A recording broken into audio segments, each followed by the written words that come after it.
Last week we talked in general terms about how to turn an aquarium into a terrarium. This week we're going to be talking about how to create a terrarium that's a dry desert type of an aquarium. And next week we're going to be talking about using tropical plants and orchids. So let's get started today with first talking about the plants. The succulent group of plants is very diverse. It includes annuals, perennials, biennials, and shrubs.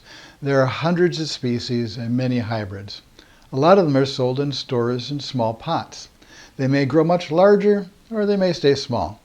You should buy any that look pretty to you, and if they grow too large for your terrarium, just plant them in a new pot. These pretty little hybrid sedums are called California Sunset and Sunstorm. They may have white flowers in the spring. They like lots of light, but if you buy one from a big box store, move it outdoors over a couple of weeks so the leaves get used to full sun, or else they can get sunburned. If it grows too tall, the top can be cut off, and after letting the wound callus, it can be planted. The lower part will send out new branches of rosettes. This aloe hybrid is possibly the variety Monarchia. It will form a star-shaped rosette about a foot across. The leaves have red teeth along the edges and white ridges along the surface of the leaf. In bright light, the leaves will turn more red. During the summer, it may have red flowers on a stalk about a foot and a half tall. Like the rest of these desert plants in this terrarium, Haworthia concolor is a great plant for beginners if you don't overwater it. It also doesn't need as much light, so 6 hours of morning or late afternoon sun is good. Many Haworthias look like aloes, but they don't have the toothed edges on the leaves. This one will only grow to about 6 inches tall and wide. As you can see, it sends out a lot of new offsets or puppies at a very young age. It can be hard to tell the difference between aloes and Haworthias. They are similar enough genetically they can produce hybrids that make it even harder to tell them apart. The hybrids are often called Allworthias. The best way to tell them apart is that almost every aloe species has teeth or spikes along the edge of the leaf, and almost all Haworthias don't have them. As a general rule, the mature size of Haworthias is less than a foot, while many aloes are over 2 foot wide, and a few aloe species form trees over 30 foot tall. Haworthia flowers are always white tubes with wide opened ends, and aloe flowers are almost always red or orange with being a long narrow tube. This small flowering plant is Crassula orbicularis rosularis. It's at full size, just a few inches tall. It's been blooming for weeks. It has a fairly strong fragrance that attracts flies. I don't like the smell that much, but it isn't too overpowering. Blooming in the winter indoors, there are no flies. But you may need a screen cover over the terrarium if it blooms outdoors when flies are going to be around. It's perfect for small pots and will grow a long time in a terrarium because, like this, it will not get very big, and it does send out a lot of shoots, so it will slowly spread. Cactus latispinus is just fun to say. This is a barrel cactus native to Mexico. It's small as barrel cactuses grow. It only gets about a foot wide when it's fully mature. It is commonly sold because it flowers while still small. It has purple flowers in the fall and winter. The wide, flat spines may look soft, but they are rigid and sharp, and they curve down and they will grab you if you walk by it. I think this cactus may be one of the Pilocereus species. If so, it can grow to over 30 feet tall.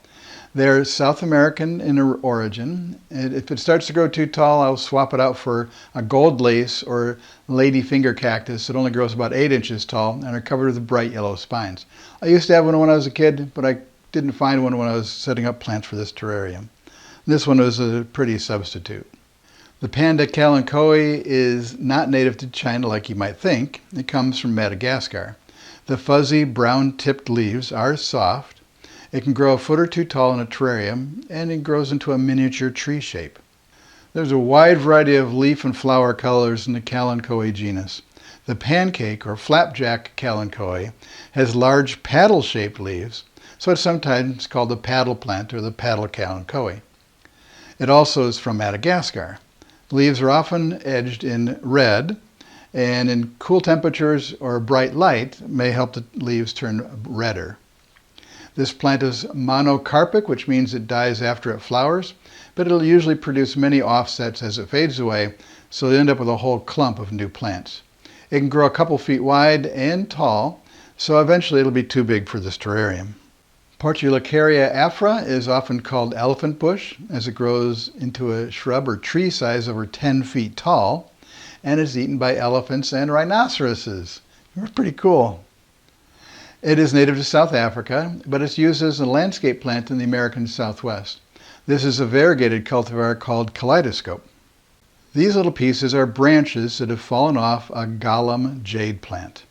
It's named after the Gollum character in The Lord of the Rings.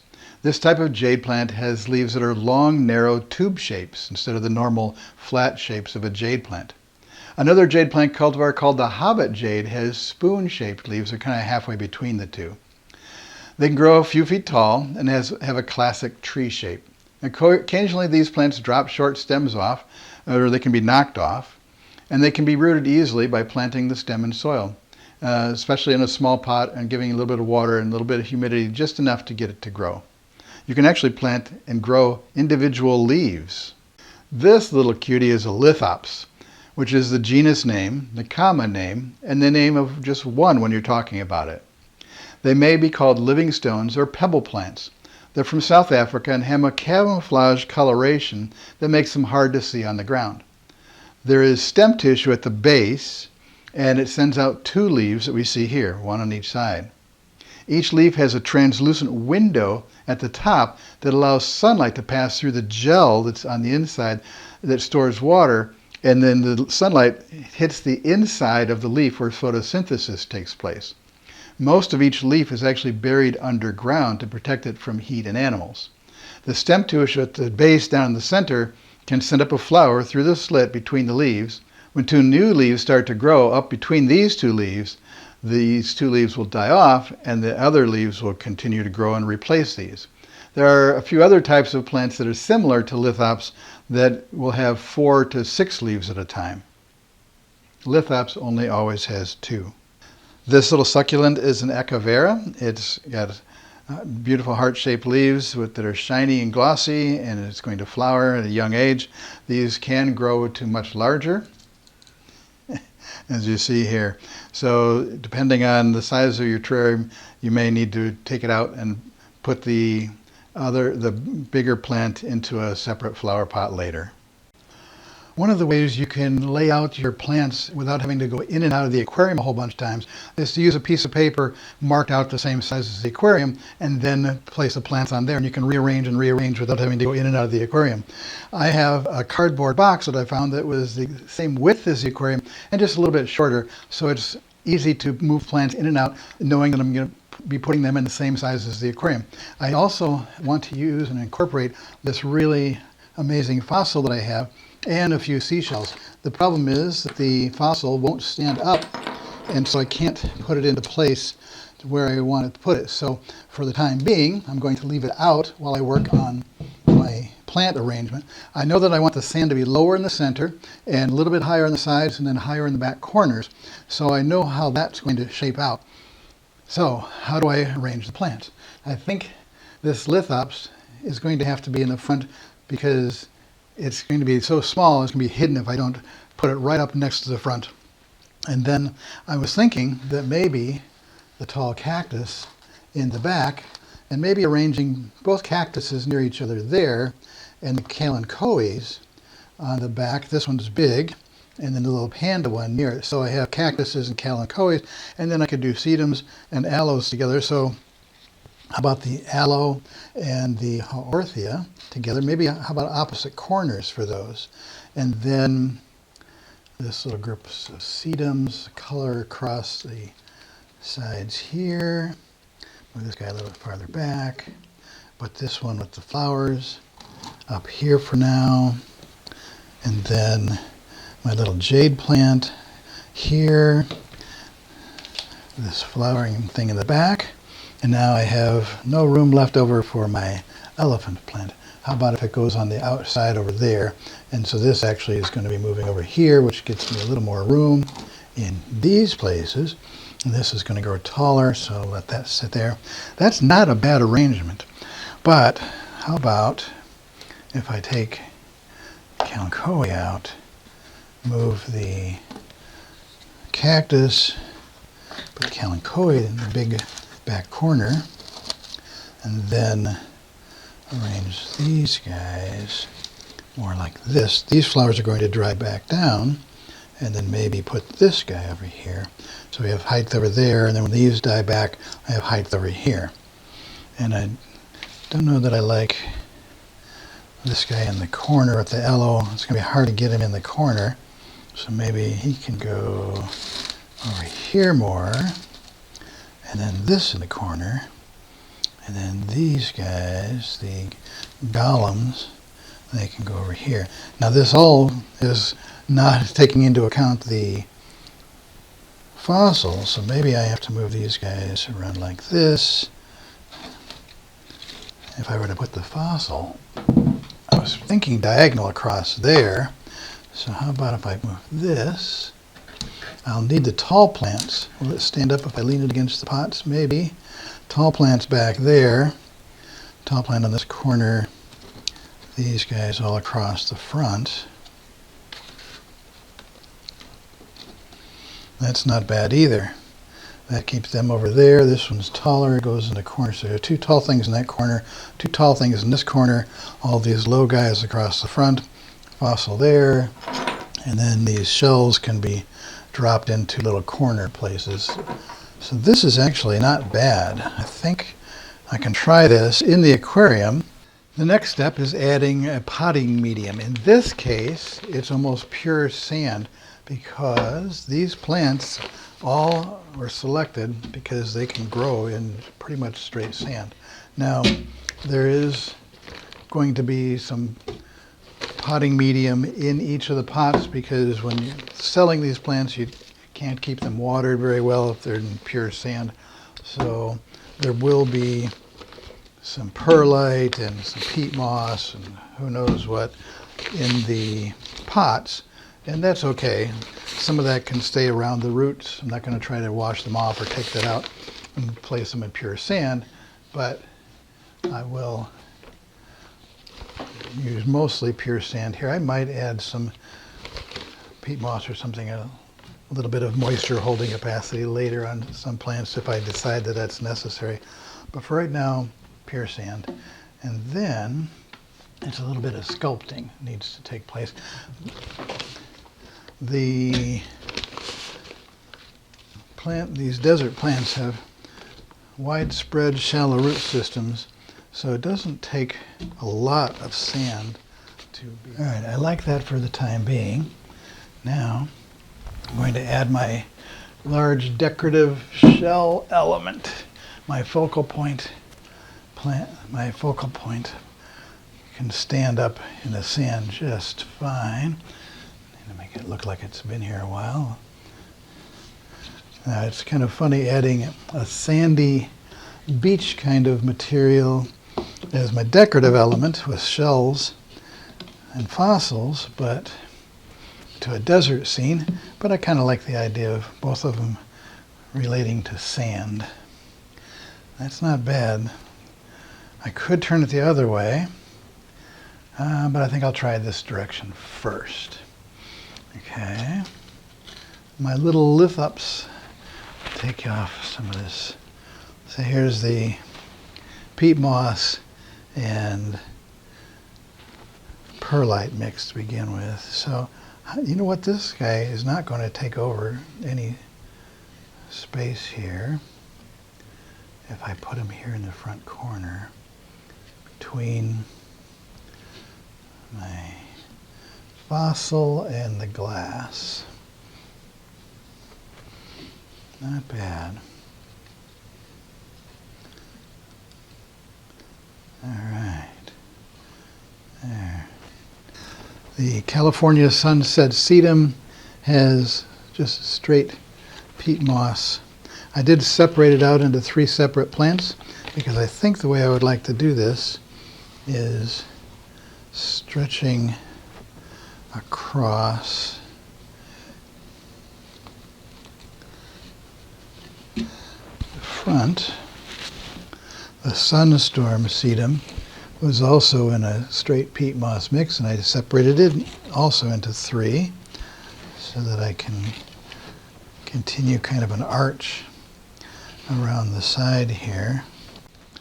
My little barrel cactus, again planted in a peat moss based mix, a lot more sand in it, but I kind of like the idea of having it in the center of the arch of the sedums here.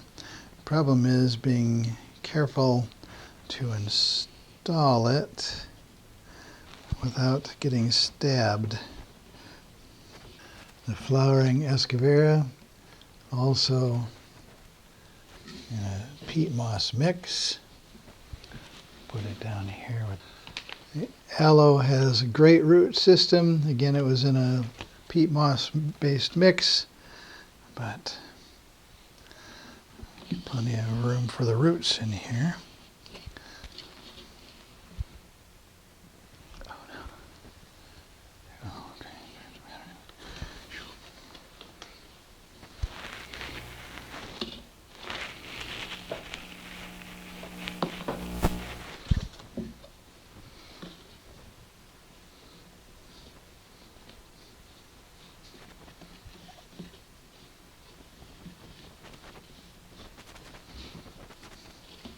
Okay, next I'm going to do the back corners.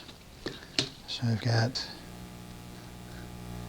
this beautiful a lot of these plants are planted in groups or cuttings. So in this case, these are all side branches, looks like coming off of the main plant.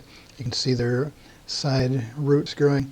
So in this case, they're all one original plant, it looks like to me. So create some space here for them. Drop them into the corner. Push the sand back. Then you can see the kalanchoe, paddle leaf kalanchoe here, is 3 separate plants growing in the same pot. But they're nicely root bound and tight together, so I'm going to leave them in there. Clear out, make space for their little root ball. Pack them in.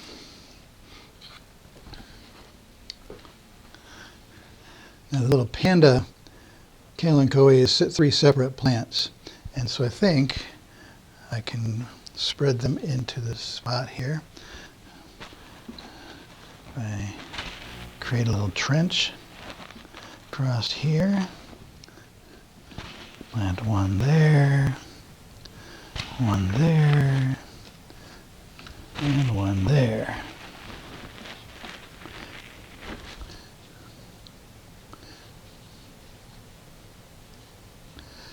Okay. Now,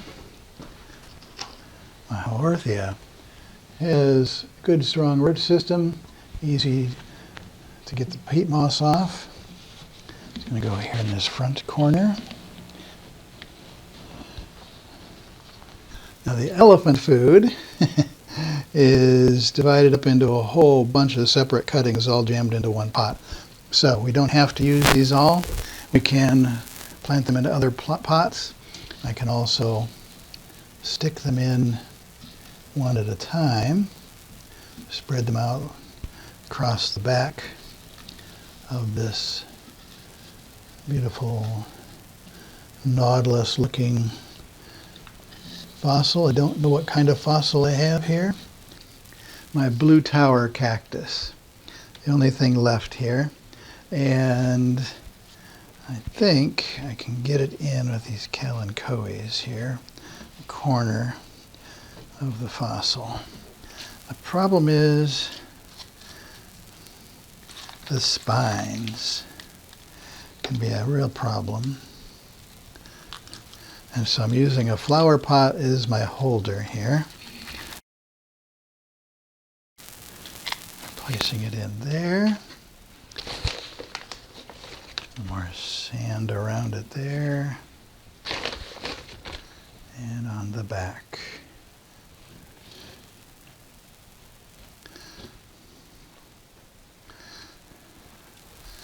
Well, all right, I think it's all planted. I used everything except for a few of the elephant food plants. Oh, wait a minute, my golem jade.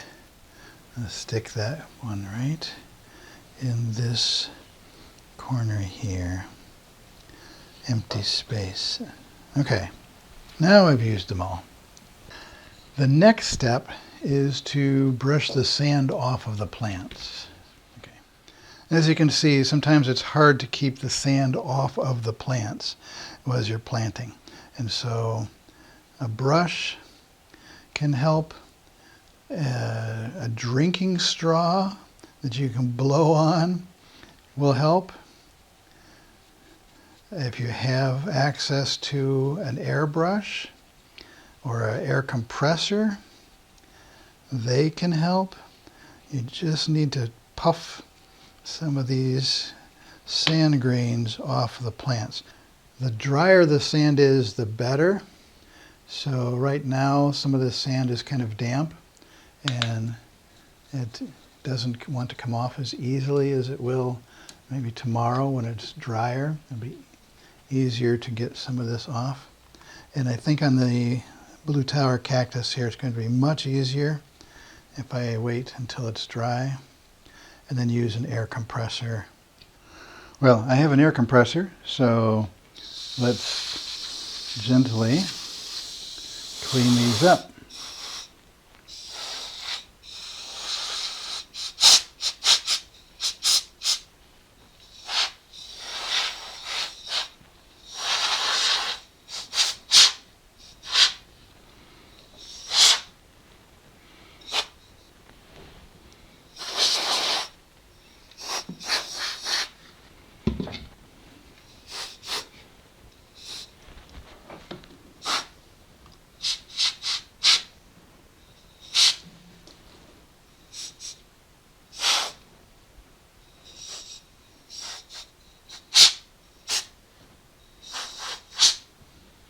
Well, that was easy.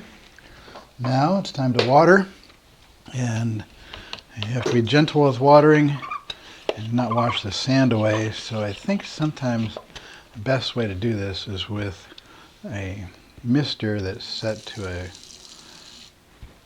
spray, and that helps to wash the sand off these as well. So.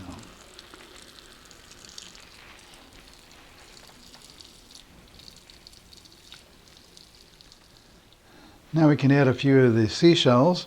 I like these that kind of look like the barrel cactus. And I think I like the way they look. Don't they look like barrel cactuses?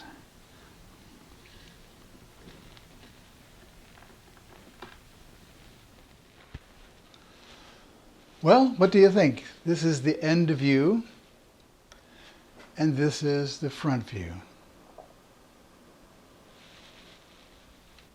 Thank you for watching until the end of this video. I know it was long, but I had a lot of fun making this dry desert aquarium terrarium. And I hope you found some tips in there that will help you be able to make your own dry desert aquarium terrarium. I did put a mirrored film backing that you can kind of see through, but it does reflect more light back into the plants, and it does make it look like there are more plants because of the reflection.